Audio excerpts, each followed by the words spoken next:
கிளிகள் தோளோடு பட்டுக்குயிலோ மடியோடு பூலோகம் ஆனந்தத்தின் இல்லை இந்த பூமிக்கு கண்ணீர் சொந்தம் இல்லை.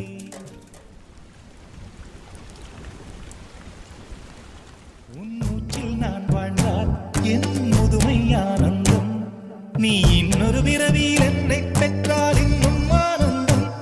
பனி கொட்டும் மாதத்தில் உன் வெப்பம் ஆனந்தம், என் காது வரைக்கும் கம்பளி போர்த்தும் கருணை ஆனந்தம். சொந்தம் ஓர் ஆனந்தம், பந்தம் பேரானந்தம். கண்ணே உன் விழியா பிறர் கழுதா